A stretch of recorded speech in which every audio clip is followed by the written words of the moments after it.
This is what healing from being a child sex slave is like.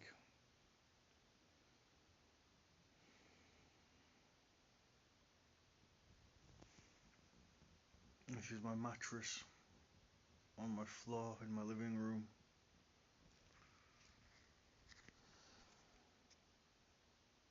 This is my living room.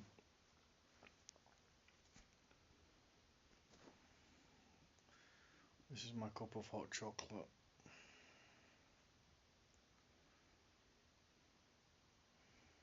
It's a unbearable pain every single day, and I'm aware I'm looking at the different part of the phone which feels more comfortable for me.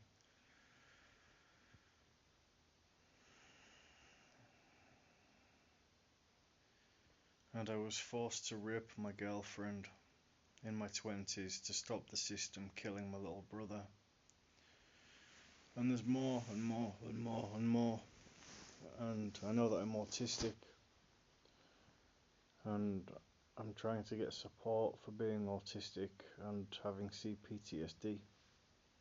And I risked my life to fight this satanic, murderous, paedophilic system which tortured me as a child and returned to my life as an adult in the form of one of my main abusers, who I've signed a community resolution order to stop mentioning their name in videos. And this satanic, murderous, pedophilic system took everything from me in my life. They took my first relationship from me. They took the success from me of my jobs in the social sector. They helped destroy my friendships. They helped destroy my reputation, and especially family who have children and friends who have children. They made things monumentally and what feel like almost irreparably difficult. They targeted the disabled people I supported through me, through the mind control, and they targeted my friends' children through me, through the mind control. And I've had to go through some really difficult spaces in therapy, talking about some of my actions, some of people's actions against me, and how my trauma's impacted me. And my grandmother, who is now dead, initials LAS, I know intuitively her and one of her 5 husbands, who is the abuser I've signed a community resolution order for. His dad, initials JS, same as his son.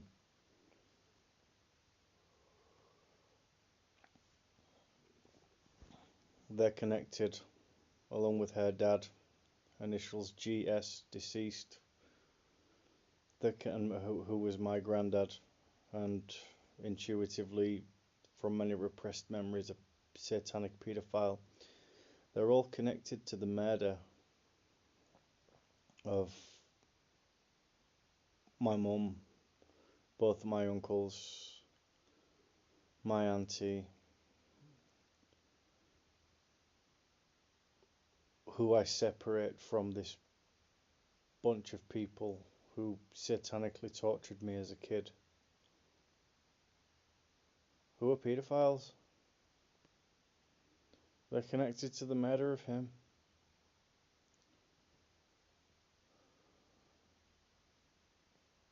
My body feels so heavy. The difference between me and Lee Smirk, who was murdered, is that I lived and he died.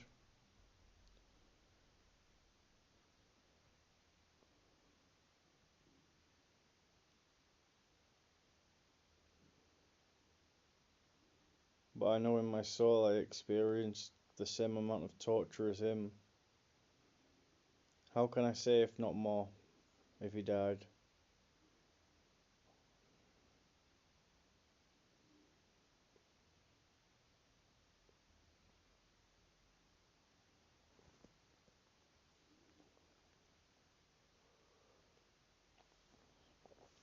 I've heard the terms before, he was like you. That's how it started. He was sacrificed. Amberley Close, Bransholme, at that house. I think it was. I'm not sure of I don't want to put any too much directness on this video, but I think the number of the house was in between 80 and 100.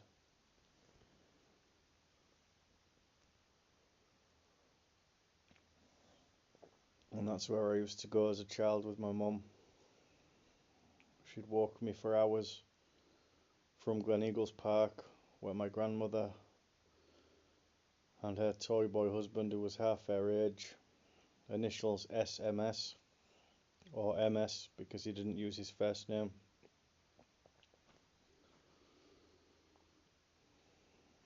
Like my uncle from my dad's side preferred using his middle name.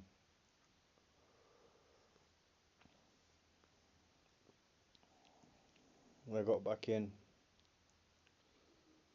when I got in the home, I was a child prostitute, a sex slave. I was forced to have unimaginable sexual encounters with my mother and my uncle and many people who paid for my services as a child. The police called me recently.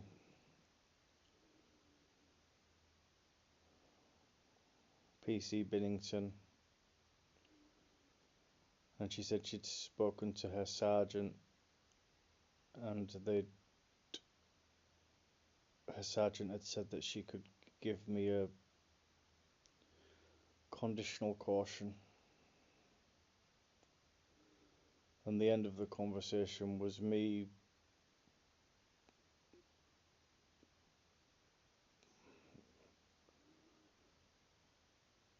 screaming, "Come and arrest me then." And before I said that, I just reiterated about horrendous acts that I'd been forced to take part in, and using words such as menstrual and breadsticks and babies and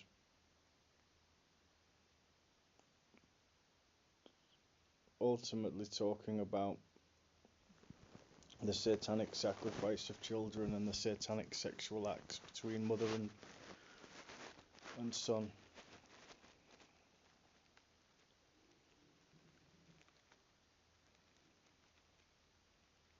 And I was conditioned at my uncle's carpet shop, which was one of the handful of bases of what I can remember, to be uncredible. Uncle November Bravo.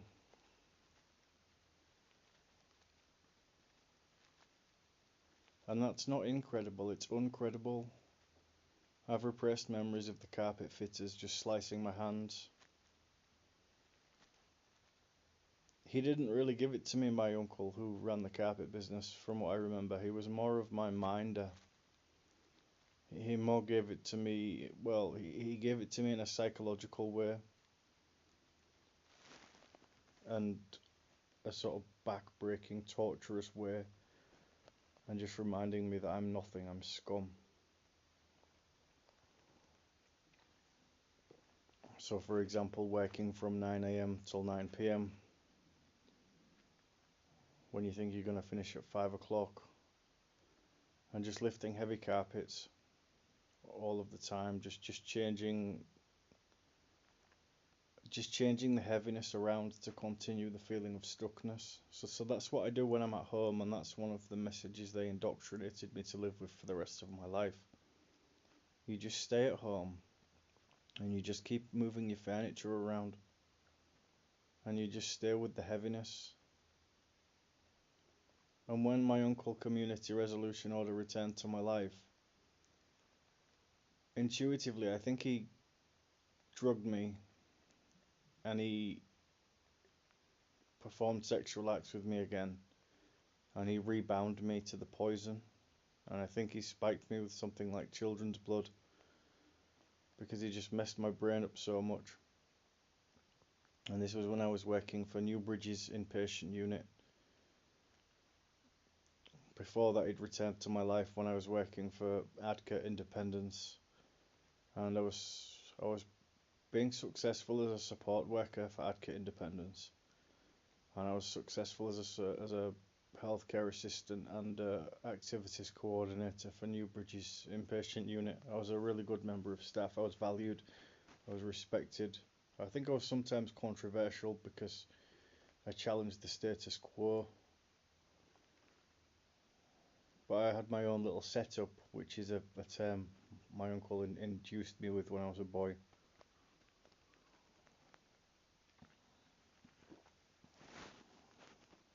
And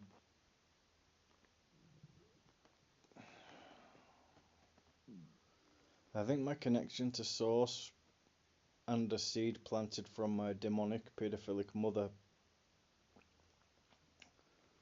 prompted me to reconnect with my uncle who raped me as a boy and who forced me and was the lead face and vessel for the paedophile ring to force me to rape my girlfriend in my 20s and brought me tools and just absolutely waged war on every aspect of my life. My loving relationship, my professional and I suppose loving connections with the service users I supported, because I work from the heart. I really love people and I don't like people to be harmed, and my friends and just everything. So healing is a beautiful process, but the pain alongside the healing is so unbearable. And at the different stages of my life,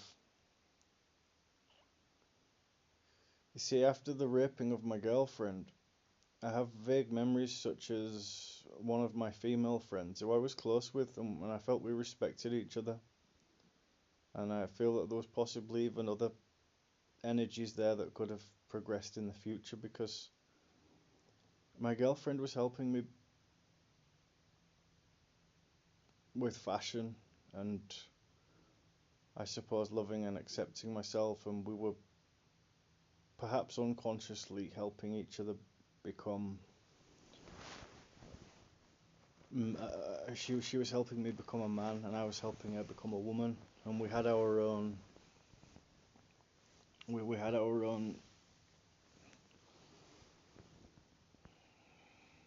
setup. Probably isn't a conventional term that's used, but we were certainly set up. We had our own relationship, and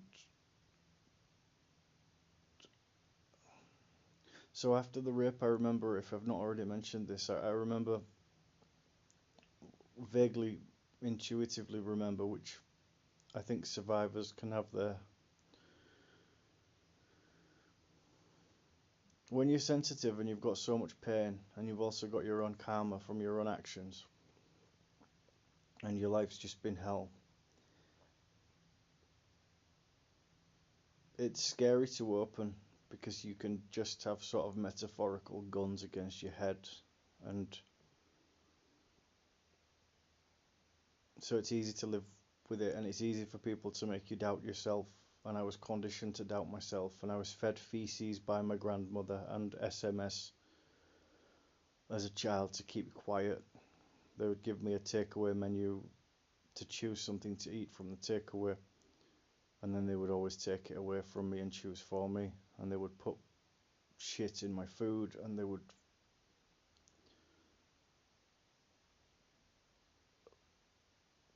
I had to keep quiet, and obviously it was a horrible, nasty, evil thing that they were doing, and they were under the spell of Satan while they were doing this. So a good way to keep a child quiet is to feed them shit and torture them.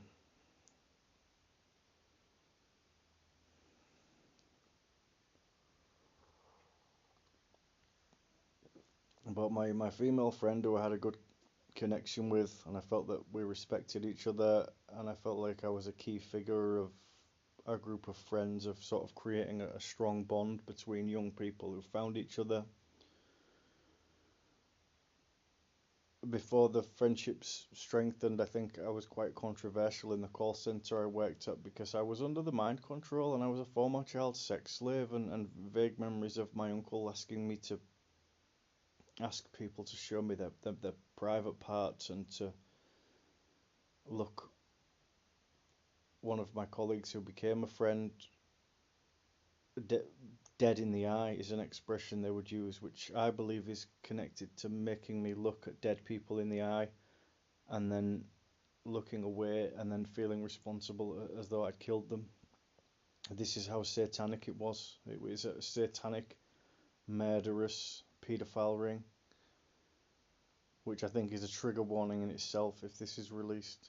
It's an evil, monstrous system.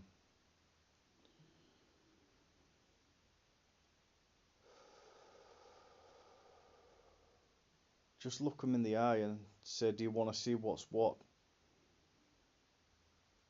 But whatever my neurodiversity is, which I believe is autism, and obviously horrendous CPTSD, or just CPTSD without cancelling it out, because CPTSD is I suppose bad enough.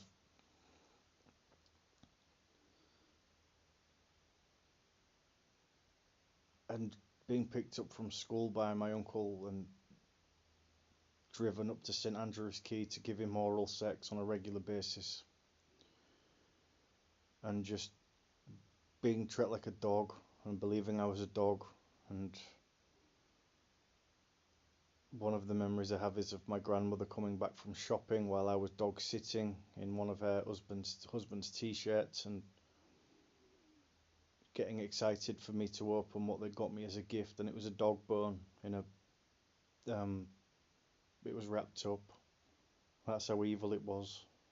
And I vaguely remember her saying I couldn't play on the park, I wasn't allowed. And she had a friend who was high up, which is a term they would use at the housing association or the council. And from what I remember, that was who, initials SB, she got the house for my mum on Greatfield, which my nana just found a way of entrapping my mum in the system.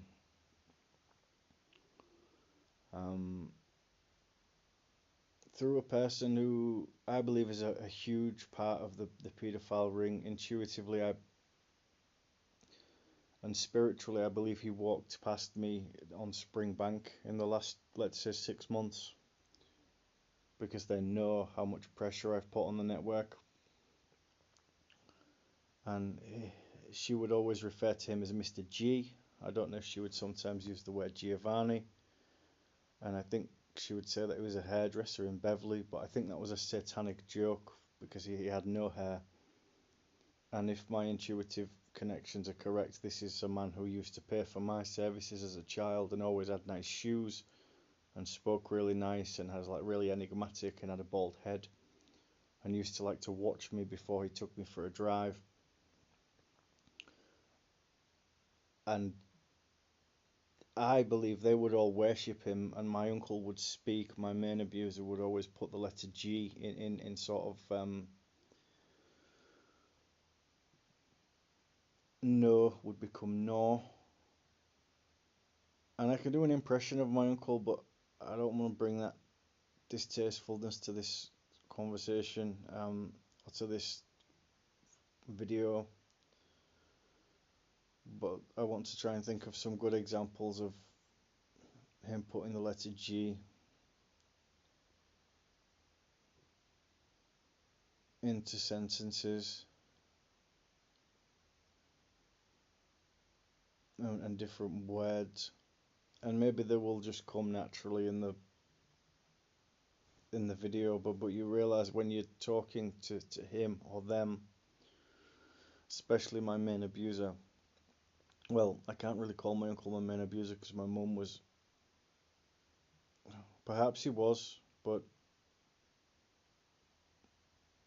perhaps they both were, or all three were equally with my grandmother because of how satanic it was. But you're not speaking with someone who is using legible communication, and they're getting a kick out of it, and it's funny, but you sort of understand it because the word is similar to a regular word, but they will always take something from the word, they will always take something from the experience to let you know they're always in control, and there will always be like a difficult feeling of this isn't correct.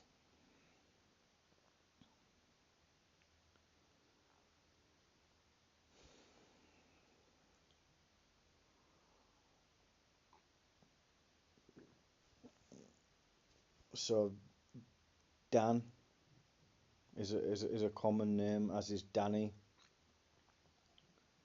which would become Dang or Dangy, and it's like a little cocky, smiley, knowing way of using words and speaking, and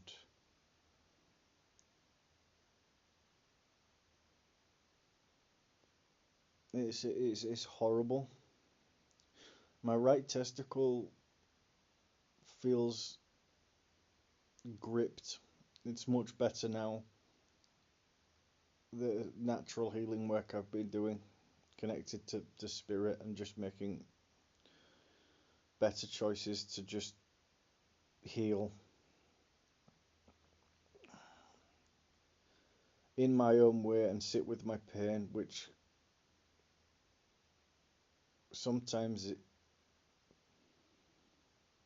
it's just been a lazy person, and it's like I'm not helping myself. But then when I regain perspective, it's understanding who I am energetically, and that I can work with this energy in this pain, in this Batman pit, in this hole, and I can alchemize the pain and I can heal.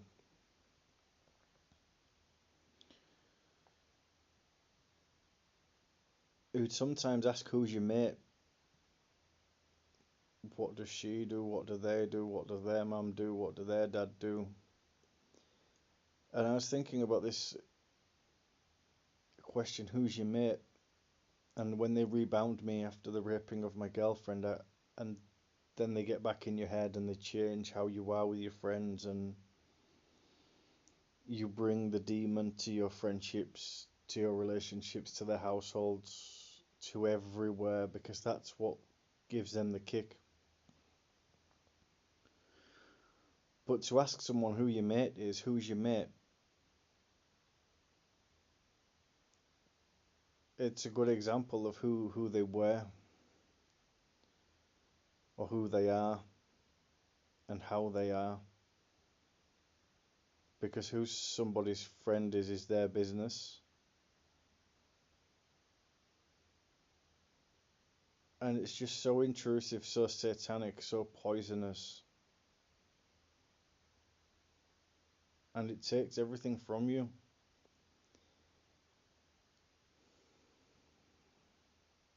I'm working with the energy of the pain in my testicle. I will consider having it removed if it reaches that stage. They used to say to me, go and play marbles on the M1. That was what my grandmother used to say. And I looked at some videos of the M1 recently to create a visual in my brain of just for healing, thinking about an innocent child, and asking them to play marbles on the M1 motorway, and I have an intuitive memory of my grandmother like driving me with the intention to take me there to play marbles. Intuitive repressed memories of her bringing me smashed marbles, of my mum telling me about how lovely my teeth were, and then seeing my grandmother's demonic look,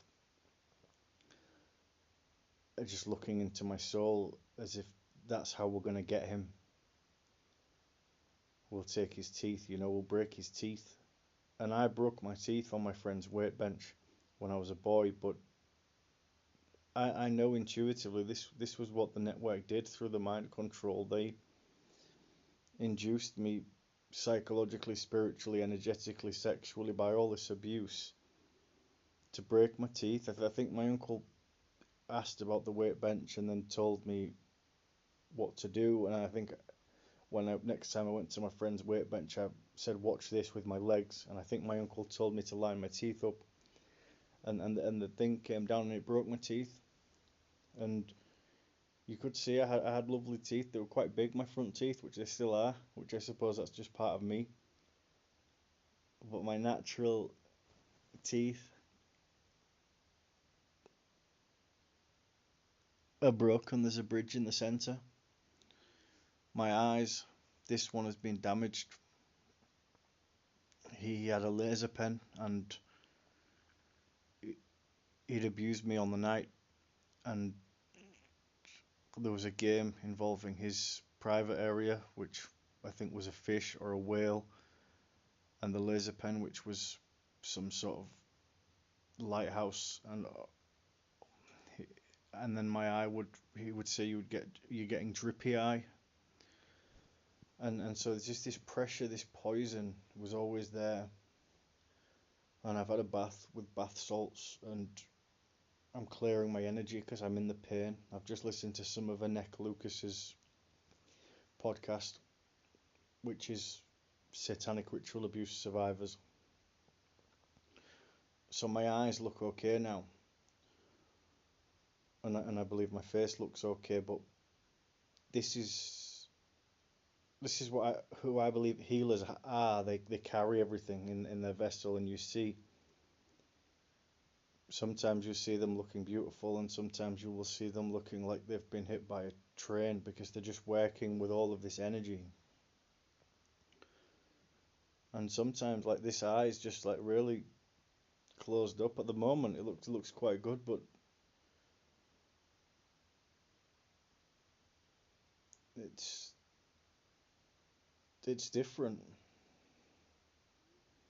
It's really different.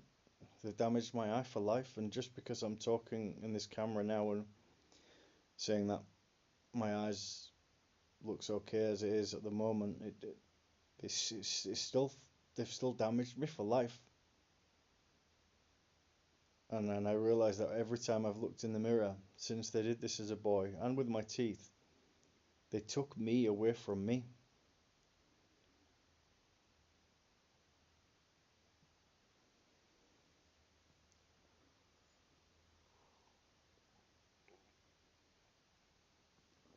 It's so easy for them to rebind you, because they just say, look, we'll only let you get so far. You always have a leash around your neck.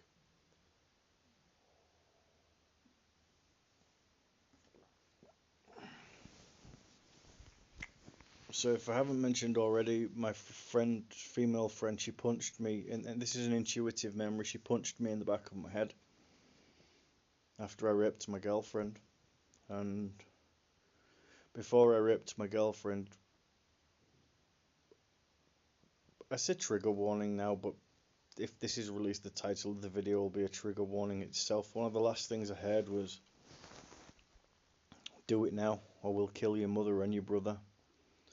And I was terrified. And they were already in the bathroom at the time.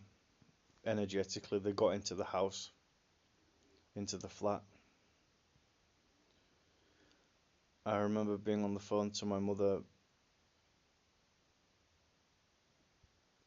She said, your uncle's at the door, you better let him in, we've been worried sick about you. And she had this narrative.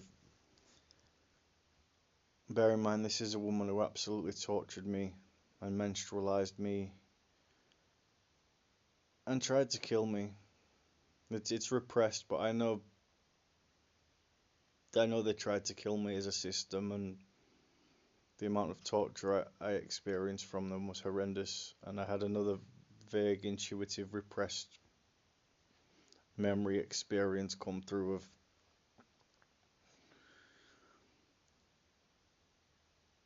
of my mum, and I think my uncle's in my bedroom. I probably had a lead around my neck, and I think there was a period of time when I was separated from my brothers at home. And if you imagine your parent is a demon, a demonic paedophile, and they've got the free reign of you to make sure you were completely bound and you're sedated and drugged. Possibly this was after another rape. I believe intuitively I was also gang raped in Bradford. I think I was taken there by SMS when I was part of the carpet business, and I had a big wad of money which I think I took to a room, and I think that was when I was raped by multiple male perpetrators. There's just so much of it. It's just so disgustingly vast and psychologically destructive. And then what they make you do and everything you have on you is, you feel incredible.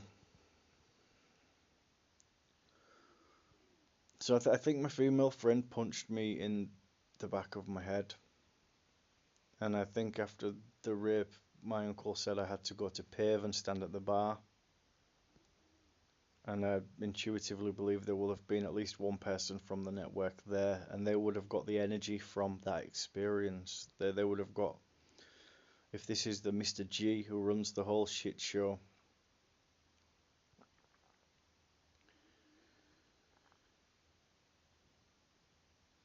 which is responsible for stealing the innocence of children and ruining people's lives and just torturing and murdering and killing and trafficking.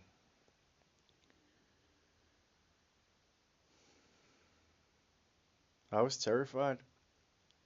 I said to my best friend, who I've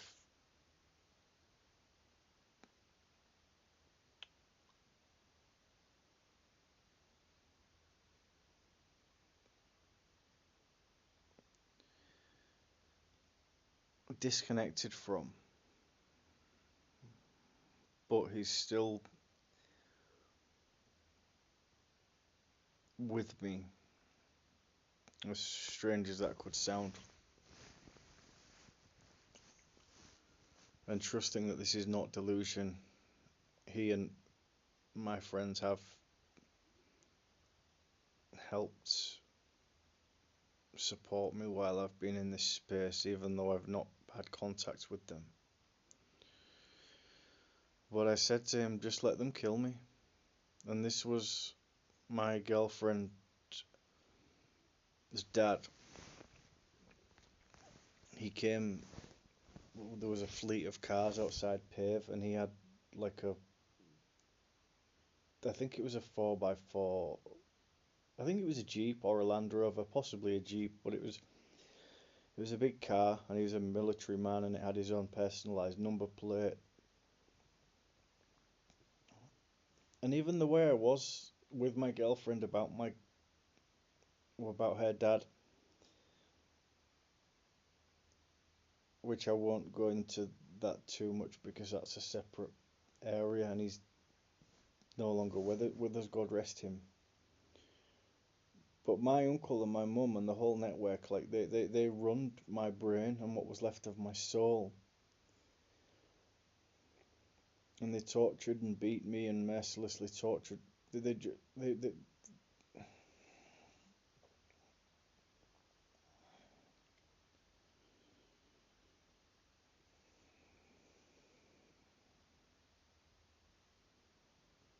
I would make jokes about her dad, and as a young man finding himself and connecting with his girlfriend, I think these perhaps added to our relationship in some strange way. But this was all my uncle, like what you've got to say, what you've got to do, how you've got to play it, I'll tell you. and he stole my boyhood, he stole my manhood.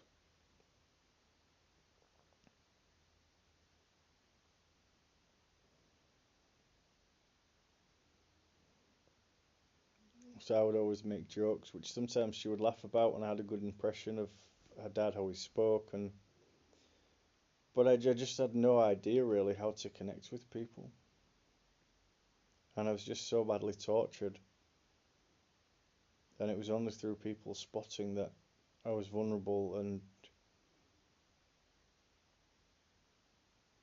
the destructive and controversial energy that I was bringing to workplaces and friendships and situations was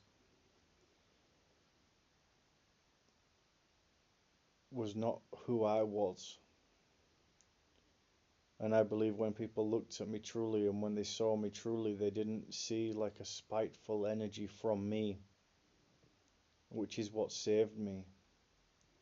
And I think a lot of people saw that with the rape, because I think with rapists and people who have crossed the line into taking sex isn't probably a good term, but to having sex with people without consent in a predatory manner,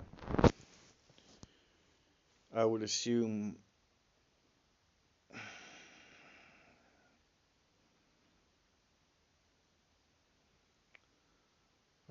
this is probably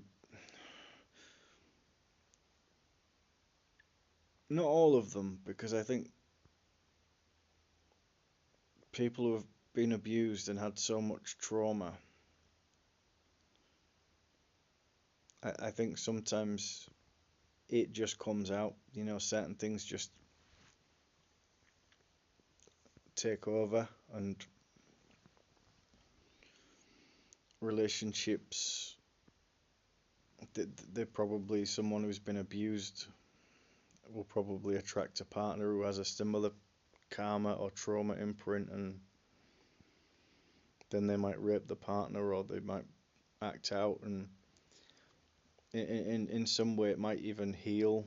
They might help each other heal in life. Like I've possibly helped the girl who I raped in my 20s, who was my first love.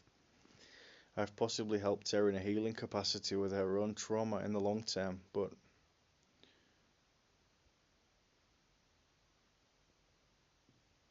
because she appears to be doing well from some photos I've seen and what I heard from old friends, and she appears to have overcome it. And I've gone public about this, and I've sent communication to old friends, which I don't like using that term so much, but it feels appropriate. I've sent disclosures, I've challenged the system, I've spoken to the police about it. And I think it's helped me in some strange way, which I think one of I'll just call him my best friend, would say to me that it will help you. You won't see it now. But we went on our first holiday together to Egypt, and I remember being in the Thomson or Thomas Cook or whatever travel agent it was on King Edward Street near the Phones for You store. I think Phones for You was there at the time. And then I was working in a call centre waiting for my wages to come in. And we were trying to book this holiday. And I remember fitting a carpet at my uncle, who I've separated from, who's from my dad's side. And I think this was my mum and the network sort of getting into that other part of the family where there's other karma and heavy trauma connected to, and horrible stuff which has affected many people over recent years. I think energetically when I started to awaken, I did sort of an Oppenheimer energy shift, and it was also a bit like Batman, drowning in your biggest fears. I wanted people to think certain things about me, which were some of my biggest fears. because I knew no matter how painful it was, I could take it and alchemize it and change it to light. And I knew that I could,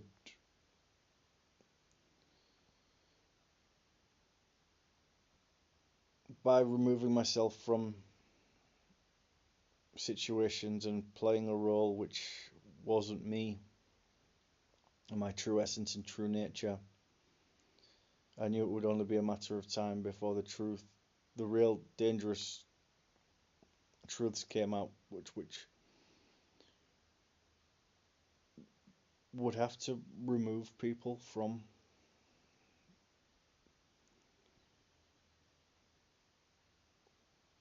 dynamics where they were causing pain and destruction, and it would have to force people to look at themselves, and it would create safety for children and family.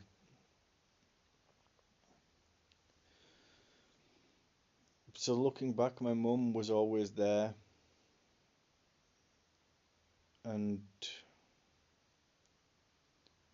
I mean, even when I was at home trapped in this demonic pedophilic house, like, I couldn't wee without her being outside the door. She would make a big drama, beat the shit out of me. I remember her once just kicking me in my quilt, punching me in the back of my head. I have the words of my little brother, who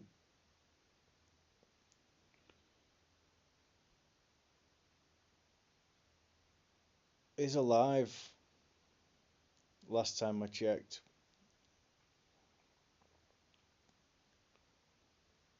Not his head, ma'am.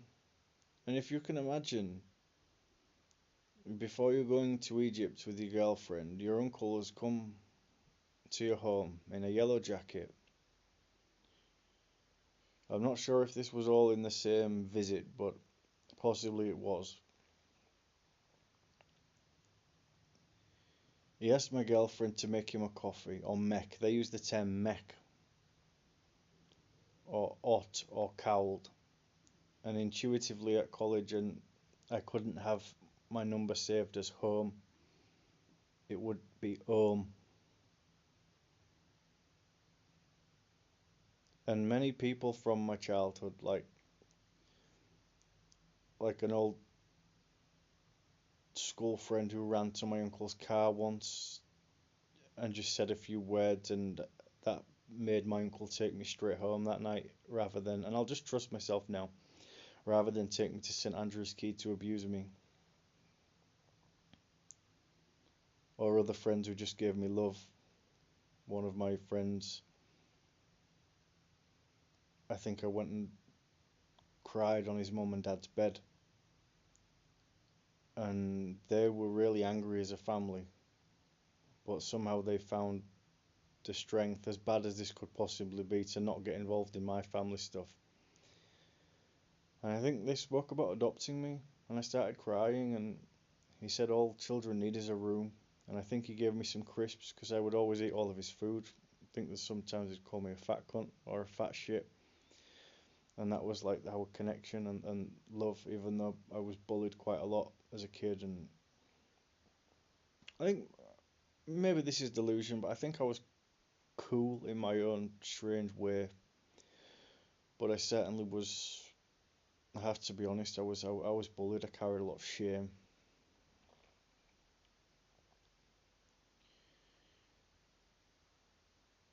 And I think what he would do is he would take me to,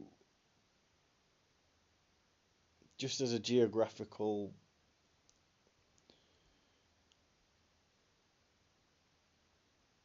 a less direct sharing, Ings Road, where my friends lived, a few of my different friends, and but he would always take me on a detour. I think he would take me to the Asda car park for me to perform oral sex on him, and he would often have a Lucozade in the side of his car, and my side, and it was probably laced with spit or whatever else, and it was there for me to drink. And he would laugh and say, you can use one of your friend's toothbrushes when you get there, can't you? And so then I would use his big brother's toothbrush, and I would arrive to stay at my friend's, with all of this pent up energy of just being a battered person who's survived child sex slavery, surviving torture, attempted murder, absolute evil, forced to take part in the sacrificing of children and be around dead bodies. And a lot of this is repressed and intuitive, and I think most survivors struggle with the memory, but it's like a knowing that I've been around the most evil, destructive hell. So then I would be a target for my friend's big brother because I'm using his toothbrush. And obviously the shame of that, and knowing that I'm using his big brother's toothbrush to get the taste of my uncle out of my mouth, and I was in the home, and then he would say, you've got to look at them dead in their eye and just have your feet up, you know. Or I think I once mentioned the family painting or family photo, which I think they changed the frame. On reflection, I've learnt about what being a traditionalist is, or how people take their energy and their power back from situations, but that doesn't mean I didn't cause controversy or pain. Or his big brother who had James Bond videos, and I spoke about them, and then he had to get rid of them because I took something from them. My uncle would, what's he do? What's he into? Oh yeah, you've got to mention that. You've got to talk about that. You've got to do that. And it just puts so much pressure on the vessel who is the victim. This is 47 minutes, and I'm going to try and cap this off at an hour, and if I release this, I'm going to keep it on my page as a healing video and as a sharing of my truth.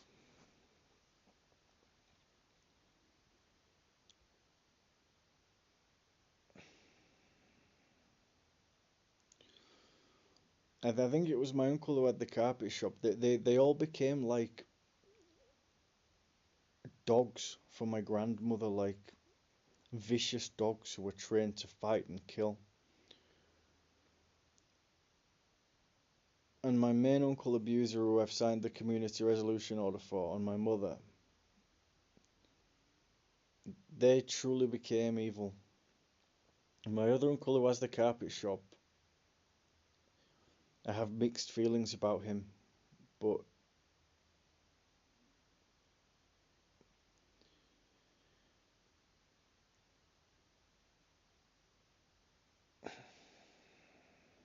I think he was evil to me. He wasn't very nasty, very cruel. But there's a small element of, there was a similarity in that.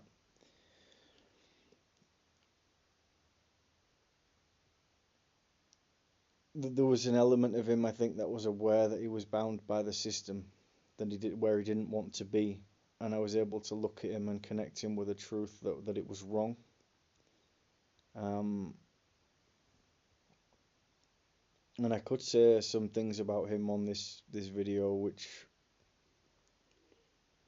would bring even more heat to him.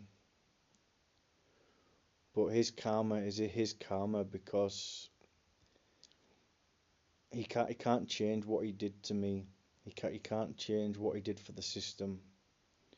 And he can't change what he did involving children, I'll just say. And that's all with him, and it'll be with him for the rest of his life. And if some of these points aren't finished, then it is what it is, you know, point.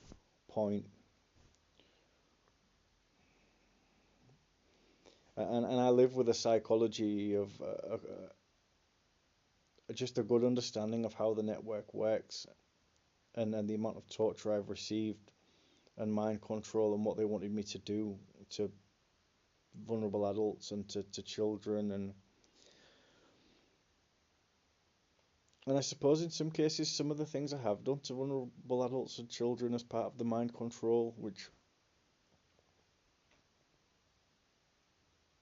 I'll just have to support myself like a lot of satanic ritual abuse survivors. This evil type of abuse and torture, it forces you to kill and to harm, and obviously I'm talking in a way which I believe demonstrates that I'm still connected to my soul, I'm still connected to my decency, I'm still connected to my humanity. But my mum was on the phone with me, and they got me drinking before I hit my before I raped my girlfriend, and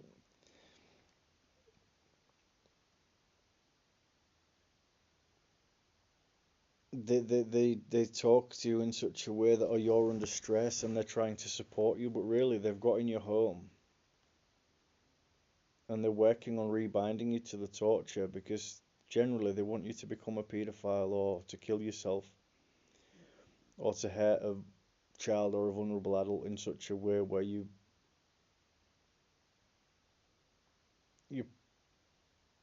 I don't know, you're trapped by the criminal justice system, and then your brothers are easy picking for the complete conversion. And I think it's my spiritual gifts and my Somali roots which they couldn't fully overtake. And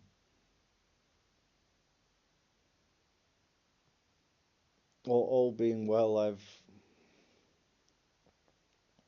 helped my brothers, and I've stopped the system continuing itself through three siblings. My mum used to say that our home, which she, I believe, manipulated my brother into buying, was a gold mine. And I think what she was saying is that the mantle and the financial abundance from the torture and murder of people and children, and which is sort of hosted at the Greatfield houses and the carpet shop on Hessel Road, that's passed over to you, to one of my brothers, I'll just say, and that's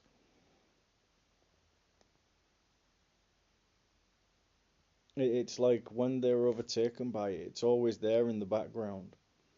They just sort of pretend it doesn't happen, but then I know intuitively it does happen. The carpet fitters Carl and Alan, who apparently ran off with each other's girlfriend, who I think they were my minders, and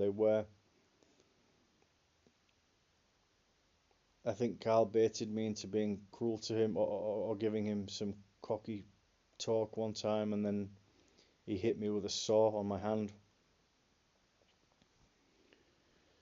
And then he would say to me, Alan's got something to show you in the bathroom. And then I went to see Alan in the bathroom. He turned around quickly, and I was shocked because he had an erect or a semi-erect penis, and they were essentially conditioning me, or they were trying to make me become a paedophile. They were trying to sort of steamroller me to be part of the system. And then once I'd raped my girlfriend, they were in me, and it was a hilarious joke to them. But the last thing I wanted to do was to rape my girlfriend. If I'm honest with myself and I think about all the torture and the trauma I received, then maybe if they didn't force me, maybe it would have perhaps been something that I did at some point in my life, as a way of releasing some of this trauma from my system. But there's also a strong possibility that I would never have wanted to ever do that to anybody, because I was kind. And one of the things my mum said to me on the phone is, punch her in her eye. Can you, once you've done it, son, can you punch her in her eye for me? In her right eye. And this was when I had some beers to have after work. I was never really a drinker. I used to just drink tea. And I was just like a sweet, tortured soul who,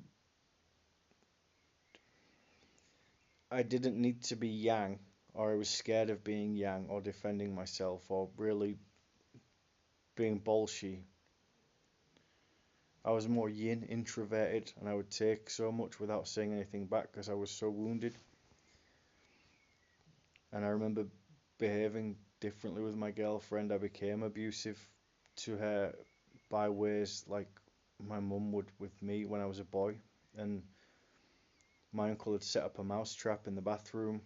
Once my oven was smoking, I think they'd maybe put some droppings or something in the oven. I remember there was a hammer in a jerry can, which was a part of this whole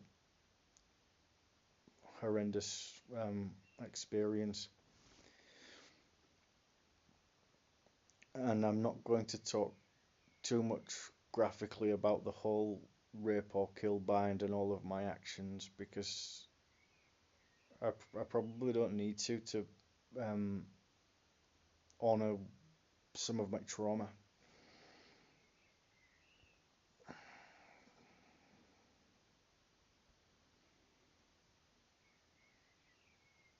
But they convinced me that my girlfriend was giving me a hard time, that I was the one doing all the work, putting everything into the relationship, paying for everything. They would say horrible things about her body and who she was, and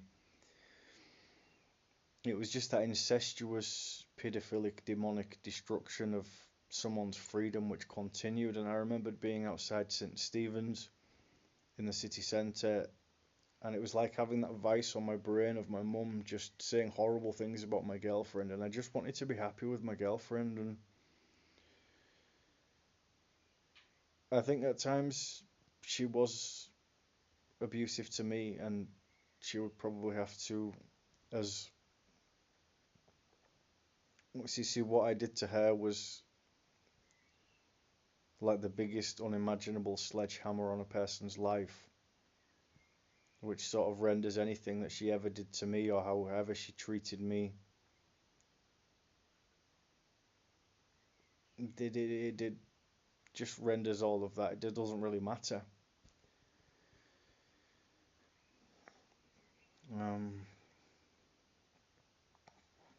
But that's what they do. I remember working at the carpet shop as a teenager, and they would talk about the ROK. Once we get the ROK in, and my uncle would say to me, "I've got a wanna lined up for you if you want it."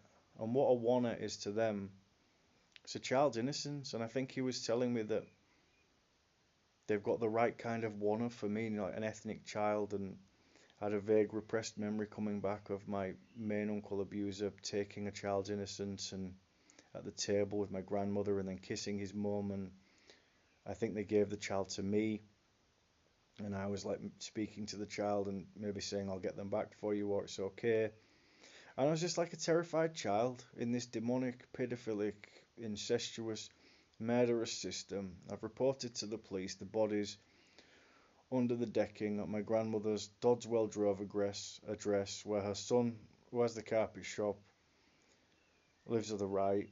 I think it was him who had a balaclava on and a gun to my head as a boy.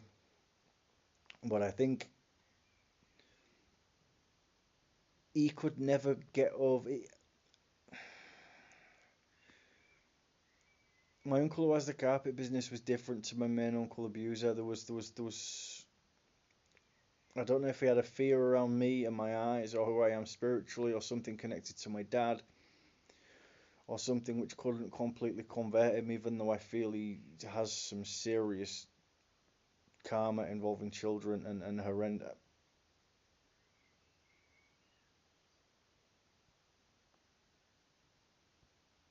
I believe he's crossed over with the system, and I think my actions have made him take some steps back. But they had a vinyl which was children's roads, and I think he'd give me a children's toy car with a wheel missing to play on at the carpet shop where I was working. And the business has a 1 on the logo with a crest,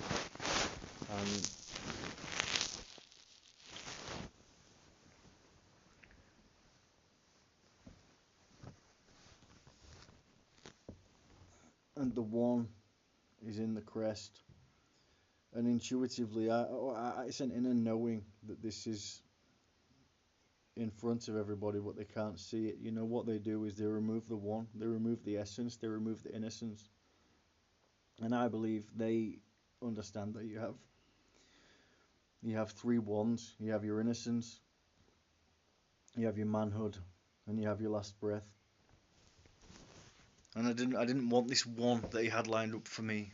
And it's like what they're saying is we need you for us, for Mr. G perhaps, who runs the whole Satanic show, or to keep this horrible demonic system going. We need you to cross over, you know. Do you want to siphon this energy from a child's private parts to, in some demonic way, get even, which was a term they used for everything you've carried, and to be one with us, and once you're in, you don't look back, you know, you've got more money, you've got more, you can give it to everyone else then, and that was their warped way of looking at things. And I don't wear jeans now, I wear tracksuit bottoms. I've got one pair of trousers which I bought, which even the process of reclaiming what's left of my manhood has been difficult. I bought a tumbler from Tesco's. They used to joke about pint glasses and jeans, and I think they would get the carpet fitter Carl, who hit me with the saw, they would get him to come in wearing jeans and perhaps carrying a pint glass. I'm not sure about the pint glass. They were telling you what was lined up for the future, and then he would be angry, and I think they would say they've got like someone lined up for him. And it was a horrible system. I'm going to bring this to a close in the next couple of minutes, but I'd have to get the big carpets through the door, and I think there would sometimes be red paint on the floor, and I think that was like trying to mind control me to become one of them. It's like getting a big carpet in a little door, which is essentially what they're doing, is they're putting adult parts into children's parts and creating a lot of blood and a lot of destruction.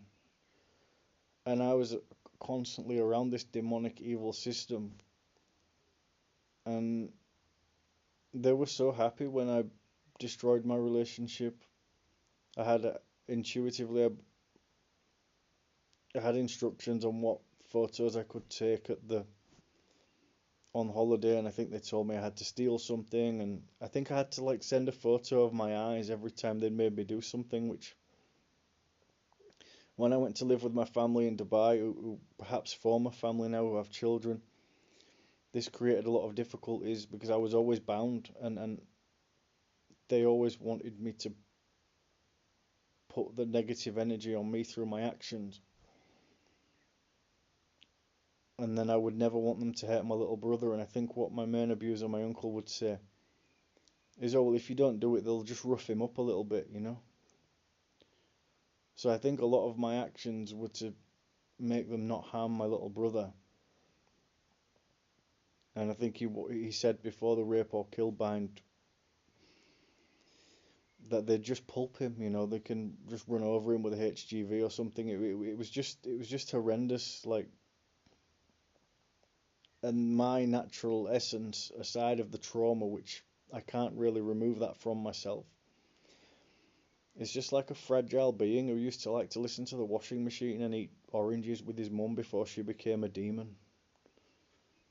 I'm so sensitive, and I think they knew I had special needs, and I think they possibly even knew I was autistic, and that's how evil they were.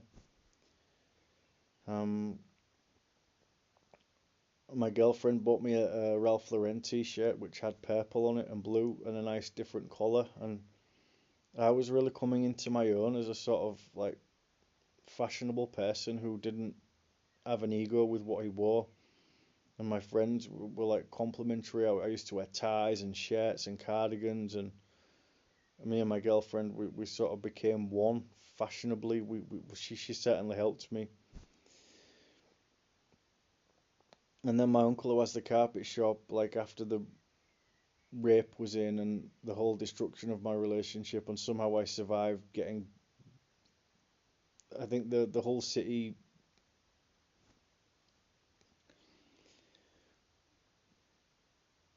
I call them men, because I imagine collectively, even though they take part in a lot of violence, they're more men than guys. I think they have some sort of values. But I know intuitively I was spared a savage beating by the whole city men and or city psychos or whatever you want to call them. And I remember I used to use recreational drugs in my 20s like most young people, and I think I bought something which was laced with so much different stuff. They had to find a way of giving it back to me, and I think so many people were like looking for this monster to absolutely stomp and beat the shit out of, and possibly even kill me, like really, like leave me disfigured for life. This was the energy I was working with. But behind it all was my uncle, and my uncle has the carpet shop, and my mother who wanted me to punch my girlfriend in the face, and my uncle's giving me Fosters after work to drink at home, and they're teaching me to hit my girlfriend, and I'm behaving with her in the bathroom like my mother did with me when I was a kid, and they've put all this demonic energy in a person who just wants to get on with his life after surviving such horrendous torture and hate. And and then once you've done it, they're back with you, telling you what to say at work, and everybody knows what you've done. He brought makeup round, and he said, "Oh, there's some makeup for him there. He likes to wear makeup." And he used to dress me as a girl when I was a boy. And he raped me, and he took my innocence, and he put makeup on me, and he absolutely tortured my soul. And then he said to my girlfriend, you know, he likes to wear makeup. And then there's posts on Facebook, like, not completely attacking me, because I think people didn't, the people want to uphold themselves, as horrendous as whatever's happened. But there's sort of word on the street that I'm a cross dresser, and obviously I'm a rapist, but it's not. I'm having this. I'm a Buddhist, or I have like Buddhist values. As a spirit has really helped me heal. But the nature of my being is to love, and I think it always has been. Whatever pain I've had in me, like, but factually on paper, I'm a rapist because I've raped my girlfriend. And I think after I raped my girlfriend, I was certainly more deviant with sexual energy. I'm not sure I raped anyone else, but I certainly have questioned myself, and I've sent some messages to people, and I've been on a bit of a "my name is Earl" kind of journey, and I know my friends stuck by me, and as karmic and unhealthy in some ways as our friendships were, I'm not sure they would have upheld me if I had have done it again. But when I go to a certain place, I have to question myself what I did afterwards, and my uncle was always there. He was always calling and telling me what to do, telling me what to say, telling me how to put the heat on me, to put the heat on my life. And for example, I used to punch a fat man at work, and I think this was my uncle. Just like, it's easy for me to blame everything on my uncle, which obviously is not completely healthy, but intuitively, I don't think I would have just done that to someone to be a bully. And it was probably him, just telling me what I needed to do to keep the network happy. You're making us look bad now, is one of the things he would say. And then he would just, oh, we'll just give it to Miguel, we'll just give it to your little brother, you know.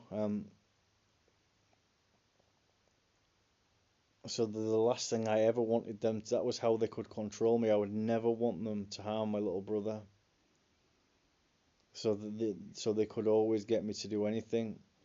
And we met a nice couple in Egypt. We became friends with them. There was even another energy of possibly it could have helped me explore my sexual energy and identity. And I think people were perhaps coming up, not becoming jealous of me, but I was becoming a man. But I had to remove some really cool photos and keep the network happy. And then my uncle, who has the carpet shop, had a big tan on one of his photos and had the same Ralph Lauren t-shirt what my girlfriend bought me. And however much he's backpedaled or backtracked now, I remember him saying with a laugh that he needs to go and see about a child's bedroom. And I remember just not being able to look at them in their eyes at certain times, and I think this was after they'd removed a child's one. I've gone over time, But when they got back into my life, when I was supporting vulnerable adults, and it was hell. I think my mum came to stay with me at one point. She was brought to mine in a police car. I was shaving my hair and she was telling me not to bin it, and I think they were taking my hair somewhere to give to someone as part of the, because you can do spells and you can do shit when you've got people's hair. And it was just, they were literally all over every aspect of my life, through my brothers as well, because they controlled everything. And I had to find a way to send it all back.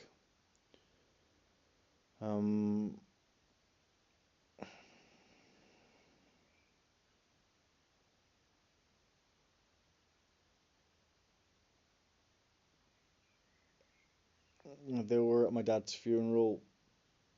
I've behaved so erratically and irresponsibly and bizarrely through what they have done to me.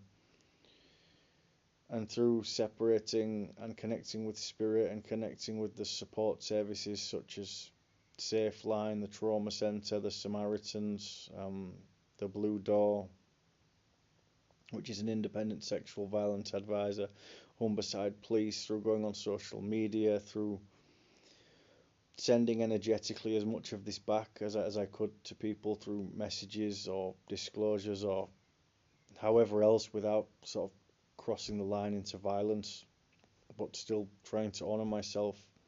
I've managed to turn the tide, and I described it as being in a overturned single pirate ship while all of these, or rowing boat, but I'm Somali, part Somali, and all of these unjust, evil ships with lots of money, and they resemble torture and stealing of it. They have all of the power and all of the truth that is a lie, and I had to find a way to put my boat in the correct floating way and take these ships out.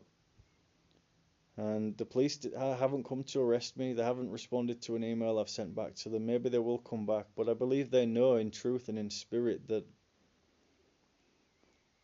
what can they do to me? Like what can they come and charge me for?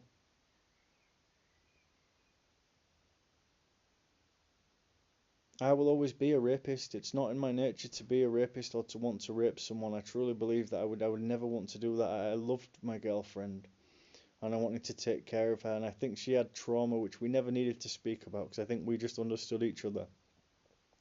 But we found a way of navigating a relationship through whatever imperfections and toxicity and poison we had. We loved each other. We brought light to friends and to other people we were connected to. And also, I know it's the past, but I think before the rape and before my family got back in, she was actually abusive to me at times, and hurt me psychologically by hooking into my wound. And but we were a good couple, and we suited each other, and I think we loved each other. I think it was there was some toxicity there because we had a lot of unhealed trauma, but I think we just loved each other and we wanted to keep each other safe.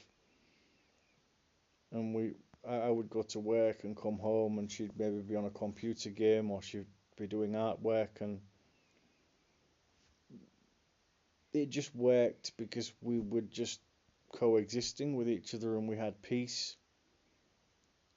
And then before I knew it, my uncle was telling me that I needed to tie her up and I needed to take control and I needed to keep an eye on her, and I think, just to close this off, I think ultimately what they made me do, which it was a very savage series of events, but they made me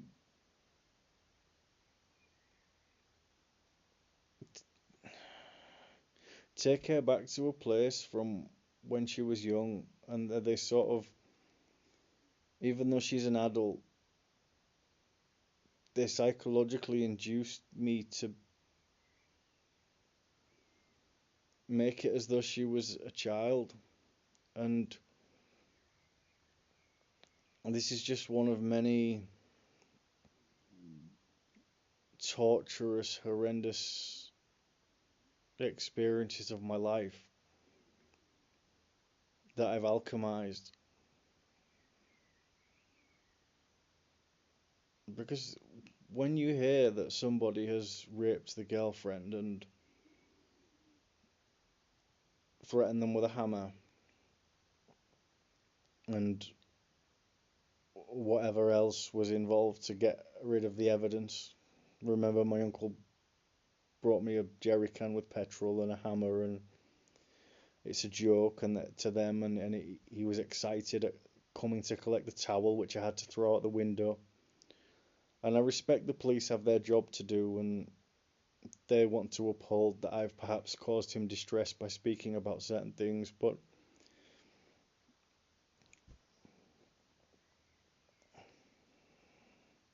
this is a man who stole my innocence as a boy and was always with me in class, even though he wasn't there, through what he did. And I have so many memories that I can't even remember because of how terrifying they are. I think some of them involving him wearing a wig and glasses and just almost like being like a child, just trapped with like some sort of fucking serial killing paedophile monster who thinks everything's a joke, and you only see the shadow at certain times, and then the rest of it is just, he's somehow passable. And I think they've shown me children, dead children, and sort of just parts of bodies, including heads. And I know some of it's vague, but I'm trusting myself to speak about this.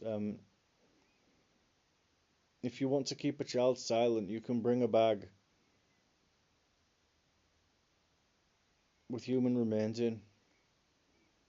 If you're, or child's remains, if you're in the business of torturing children and stealing innocence and murdering, then you can bring some of that to someone's home. They don't care. It's money, it's torture, it's murder, it's stealing innocence.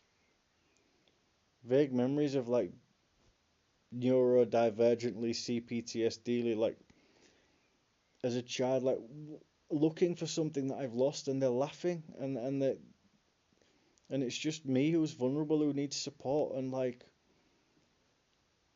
I know something's different about me, but I can't get it back.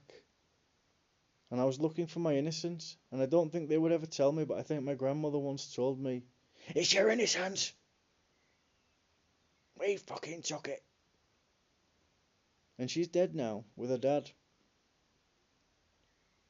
But I know there's bodies under her conservatory at Dodswell, because her and my main uncle abuser, they were talking about it while I was there, which doesn't need to be elaborated on. And I know intuitively there's bodies under my mum's Longford Grove address, because there's a vague, intuitive, repressed memories of moving in and there being a smell, and they're in the network. There was a buzzer on each door, like there was a buzzer on my uncle's carpet shop door. Maybe they've removed the buzzers since I've gone public. But once we were in, I'd go to my nana's, I'd be at home, and you're in. And my mum had so much trauma, because I know they murdered her brother. I know that was the main culprit to her mum, her stepdad, and her granddad. And that's where it all started. The silence and the poison, and they got into my mum, I think, by making her cross the line with me. And then I think she was just terrified. She was afraid to seek support, even though they would have probably helped her. And then before she knew it, she was giving it all to me. She'd taken the poison apple. I think they bought her some furniture, and she'd met this Mr. G. And I knew I was always like looking after my mother sexually and emotionally. Well, emotionally at first, but then it became more sexually. And I just knew that they'd got into her, and there was no way of her turning back. But my nana was truly evil. I think she was on the way to take me to the M1 to play marbles one time, and I'm confident I was forced to take part in child pornography, and I was shown child pornography as a child, and it was just absolutely horrendous.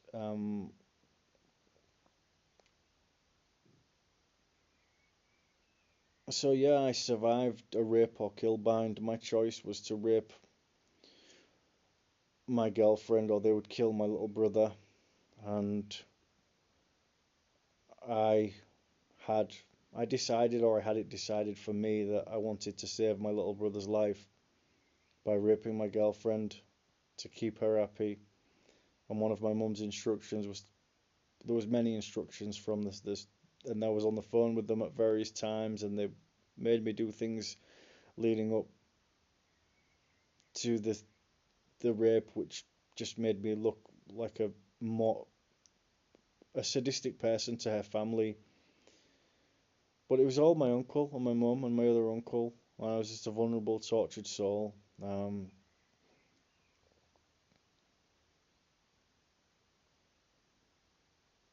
it's the energy that they've worked with their whole life on you. It's so easy for them to hook back in.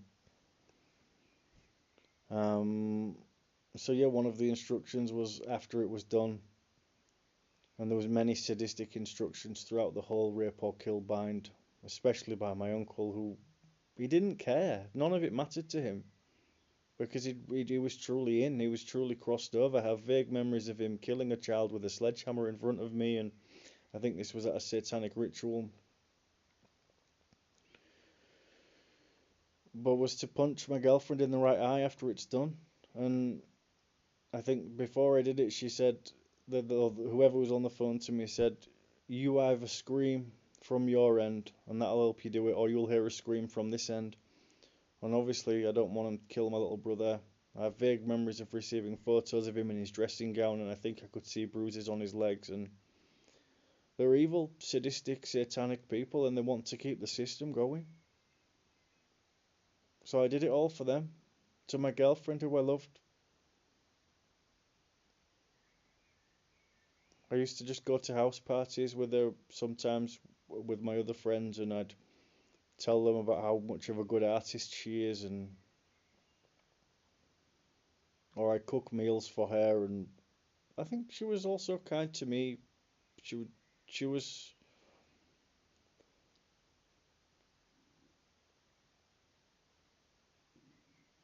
in some ways, maybe she wasn't there because she was in her own world, but we were certainly there for each other.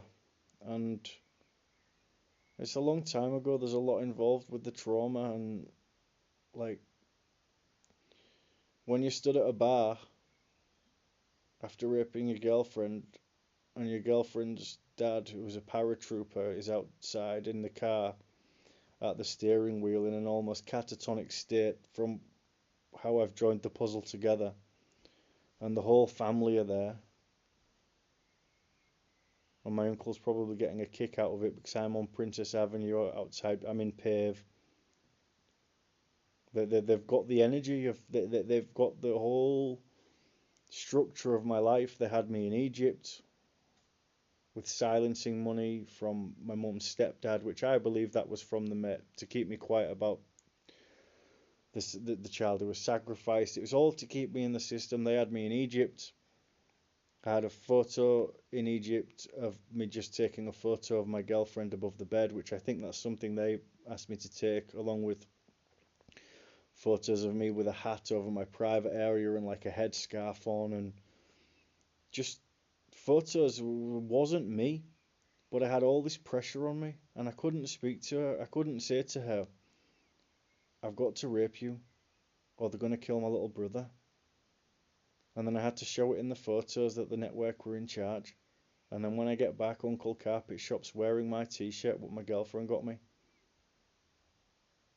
It's evil. It's an absolutely evil, torturous system. So if I've released this, then I hope it's helped someone in a healing capacity. And if Humberside Police have listened to this, then I thank you for your support. And I hope you acknowledge that I've respected the terms of the Community Resolution Order, because I've not named my uncle in this video. And if you're a male police officer watching this, perhaps you could imagine yourself as a little boy who was dressed as a girl or menstrualized by his mother, sorry. And you have your boyhood stolen from you because you're raped with your uncle and his friend, and they pour petrol on you, and then they return to your adulthood, and they essentially make you torture your girlfriend who you love, and essentially make you behave to someone you love, who is by some saving grace an adult, how they treat you as a child. And I think when I was on the phone throughout the whole horrible saga, and I was intoxicated at the time because they create everything, I bought my little brother a train set from the shop, which is near Kathmandu, and also the sex shop, which is interesting because I think my dad used to like Kathmandu and my mum used to like the sex shop. And I bought my little brother a train set, and I think she said on the phone, he doesn't use that fucking train set. They just laugh. It was hate and it was torture, and they would sometimes joke about me being under the decking, buried, and she would tell me, I hate you. I hope you know that. She would sew my trousers, and I would touch the hem at my school of the trousers, and I would find the needles being left in there. So this is the end of this healing talk. My name's Liam Norman. I'm a former child sex slave and a satanic ritual abuse survivor. I was forced to rape my girlfriend in a rape or kill bind because I didn't want them to kill my little brother. And I was psychologically reattached to the system years after the rape when I was making progress to harm the vulnerable adults I was supporting and the children in my family. And I feel so lucky that I was somehow saved by my spirit and people I was connected to, not to have landed in the Sith, in the darkness, and have it overtaken my life. But I've also felt so ashamed at the times where I've slightly crossed over the edge, and there's a lot of grey areas, and there's some things I've had to be accountable for which I'm not proud of, and it's been an absolutely fucking horrible healing journey, which has had some moments of beauty. There's been lots of other difficulties with other family systems, which I'm not bringing into this talk. But the main purpose of this is to just let people know that I'm a former child sex slave. I'm a satanic ritual abuse survivor. I have a lot of repressed memories, which I'm confident I was forced to witness the murder of children and to take part in the killing of children, and I was forced to rape my girlfriend, and everything I had, they were in my India vlogs. They gave me something to eat when I was in India, when I was trying to get, they were every single where, in every aspect of my life, they were there. And I had to find a way of connecting to source and saying this ends with me. Thank you for watching. Thank you for listening. I'm making progress with my healing. It's also often difficult, and I'm learning to work with the energy. Thank you.